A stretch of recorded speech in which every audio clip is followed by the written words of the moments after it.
Today I'm making freezer pie fillings. So these are just quick and easy pie fillings that you can put together in a bag, throw them in the freezer. When it's time to make a pie, pull them back out, fill your pie crust, you're done. It's really that simple.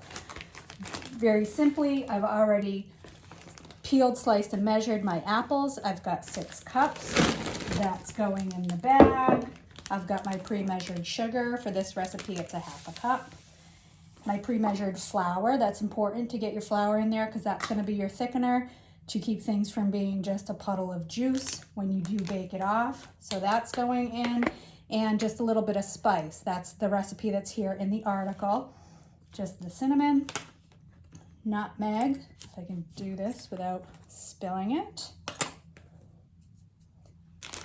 And that's it. We're basically done here. So I'm just going to close that up. Shake it up, get everything coated, get it around in there. That way when you put it back in the pie plate, it's evenly distributed and you'll get even thickening and everything when you cook it. Bags. I prefer to use gallon bags for this. Ziploc style as opposed to the vacuum sealer bags. I do like vacuum sealer bags for a lot of things and they keep products great in the freezer. For this, I want something with a little bit of movement. And it's worth giving up that little bit of vacuum protection to do it. The reason being that I want to be able to, first I'll get the air out of this. And then I want to be able to really kind of move this around and spread it out. So that when it freezes, we've got some space in there for things to kind of break apart.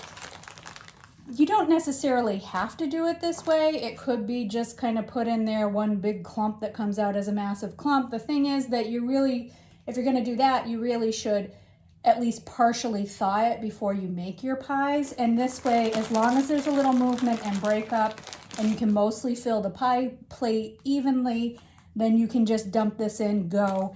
You don't even have to thaw it. And it's even, it's fine if it needs to be partially thawed, but if you don't need to thaw it, then that's the less juice release that's going to happen before you bake it. When you use these fillings, you do not want to drain off any liquid that is in it, any juice, because that is part of your filling. The thickening agent, the flour, is already in there. So it will thicken as it goes. It's a little bit different than if you just took out sliced apples and thawed them and went that way. So that's all there is to it. Now when I put these in the freezer, I'm going to make sure that I lay them flat so that I don't end up with that massive lump at the bottom. I want them flat and a little bit able to be broken apart. So that's that one. Now what if you had frozen fruit already in the freezer? Maybe you're finding this after. You've got some nice summer frozen fruit, like I've got these strawberries. You can still do this. Just don't thaw any of these. Go straight from this to making your freezer bag. Pop it back in the freezer before it's ever thawed out. So I've got some strawberries here.